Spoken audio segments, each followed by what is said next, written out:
Hey guys, this is Simon from Fateless. This is going to be another video talking about our game development journey. And actually, it's going to be a bit of a reset. It's going to be a bit of a point in time where we've had to look at our current game development and make a massive decision to go back on one of the systems, which is going to be the core of our gameplay.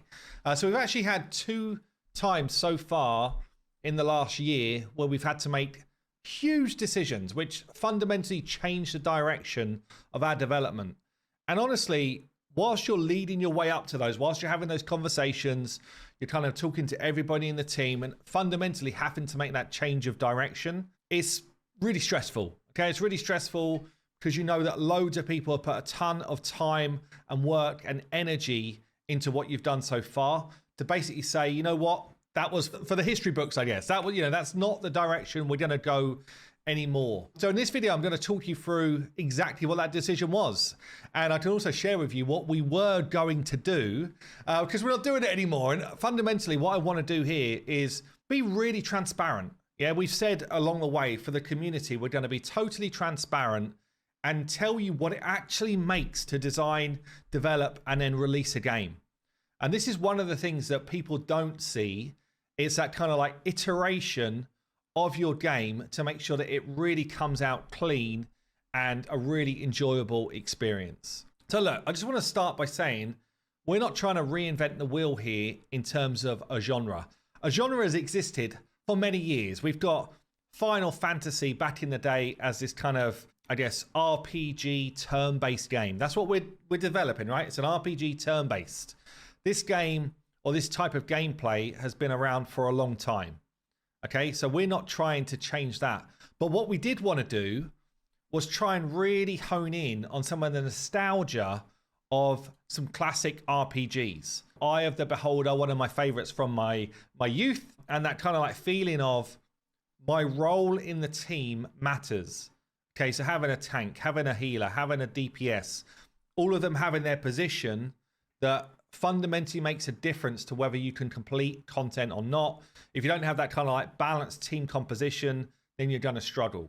So that was one of our kind of like key pillars that we really wanted to leverage. And honestly, you see the same sort of thing in Might and Magic, where position matters. And in Might and Magic, they use this kind of like board, I guess, a bit similar to what we see now with Dragonair, where they kind of put a board on the screen and you have to position your champions accordingly. That felt a little bit too, I guess, tactical for us rather than sort of cool turn-based hero collector. So we didn't go in that direction, but it does have kind of like a feel for what we were doing. Okay. We also were thinking of games like World of Warcraft, where, you know, the different champion that you're playing, the different role that you're playing really is important to you. So these are all the kind of considerations we had when we were building out our combat system and different aspects of our game. The archetype of the hero that you're recruiting, that you're collecting, needs to fit in a certain role in a team to make some sense. So we designed our game based on a grid system, basically a 6-square grid where you could position teams in a front row with like tanks and bruisers, and then back row generally was going to be for healers, support champions, range DPS champions, that type of thing. And then we started to build out mechanics where, you know, you couldn't just straight away get to the back row. So for example, a tanker or bruiser would not be able to run past the front line and hit the back line until you already deal with the person in the front line.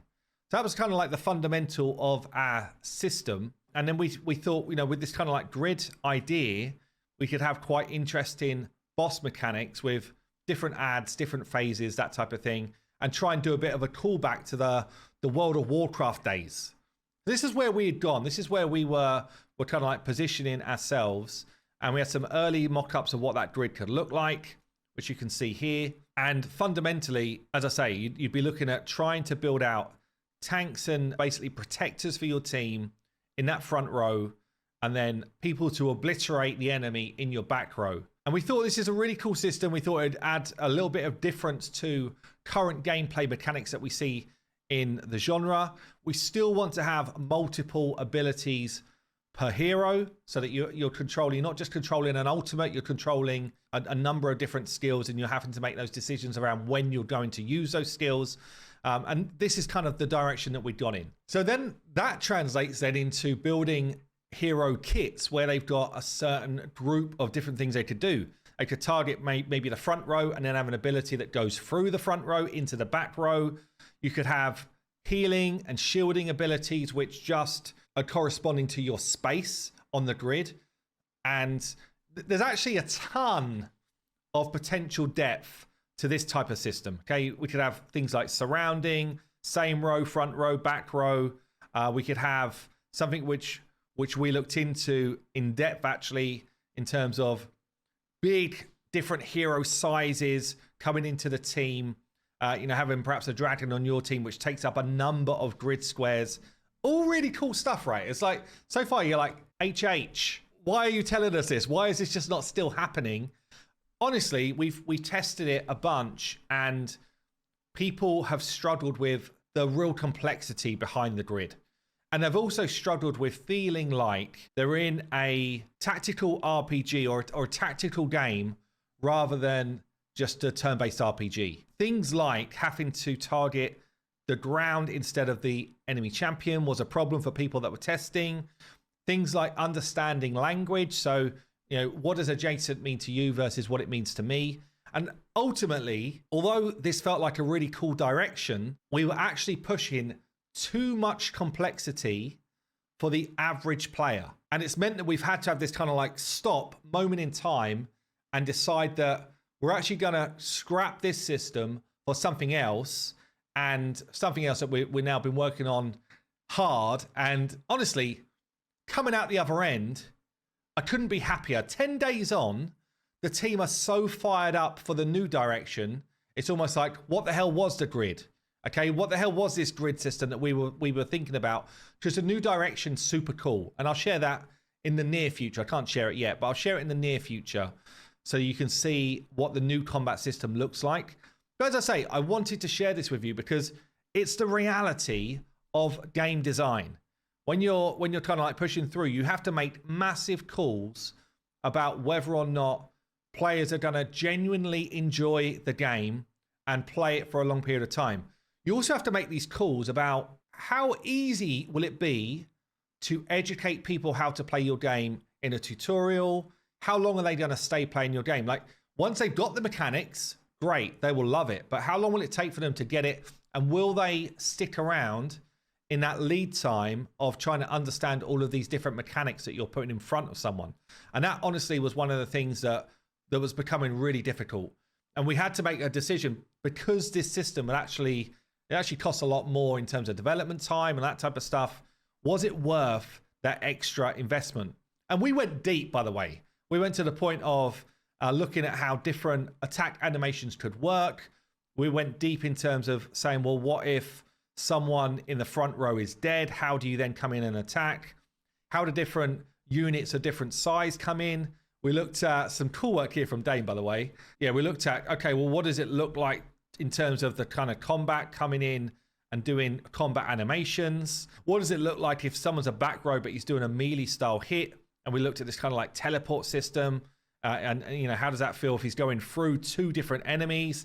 Super sweet art, by the way. Like, I'm quite happily just have this type of drawing on the wall. It's so good. But anyway, like, Dane then looked at, well, what does it look like if a bigger hero comes in and does a whack against enemy team? How do we animate that so that it still feels cool? What if a bigger unit is in the back row? How does that look cool? And all of this is a type of level of detail that you go into when you're doing this kind of like idea generation to make sure that when we release a game, everyone's like, wow, this game is really sweet. Okay, this game is absolutely nailing it compared to the current competition and going beyond that. That's what we're looking to do. We're not looking to just come in, limp in as the same as a current competition. So with all that said, probably a good 6 months of working through this system, working through the kind of like the challenges that it pulls in, we've decided in the bin with the grid to move to a completely different combat system. Still's going to feel I guess it's going to feel more natural to the players that understand this genre already versus what we've got here with the grid. But that is the reality of game design. As I say, it's the second big thing that we've had to do in terms of changing our direction. The first one was when we thought we were going to go with, you know, a big, well-recognized IP, and, you know, we had a number of conversations with those different companies that could potentially do a deal with us around, you know, utilizing their IP. And in the end, we just felt like it was too restrictive over our game design to be able to do that. So we pivoted into myths, legends, gods of different mythologies, because we're in complete control over that visual, over the game design. And this for us is massive pivot number 2. If you cannot make these big decisions in business where you have to make, honestly, a colossal pivot and bin off or kind of like rework somebody's time and effort that's gone into this stuff, then you won't actually be successful, certainly in game design, but generally in business anyway. It's a really important skill to be able to just reflect on something and say, you know what, this actually is not going to be the right direction for us to be as successful as we can be, to give the player base exactly what they want in terms of playable experience. And so, yeah, and so here we are, a year into the project and about 6 months into full game development, and we're completely changing our combat system. Now, the good news is, because of the way our game has been developed so far, with the kind of devs from Magic Media, it's actually only about a 2-week halt, I guess, in terms of removing the coding for Grid and reworking it into our new combat system. And we've brought on a couple of new people in terms of helping us move in the direction we're actually going into, which, as I say, when you get to see it, you'll be like, damn, super sweet. Yeah, I just wanted to do this video really to give you that, I guess, real life decisions that have to go on this kind of like day-to-day basis when you're delivering a game, and, you know, you're spending literally millions of dollars to get it over the line and to make the best possible playable experience for you guys. So look, that's going to be it from me today. Hope you enjoyed, I guess, the video. I hope you enjoy the openness of what we're doing here. And if you do, make sure you sub to the channel. Make sure you come and join us in the Discord, where we chat about these things on a daily basis. Anyway, there you go. I've been Simon from Fateless. I'll see you soon.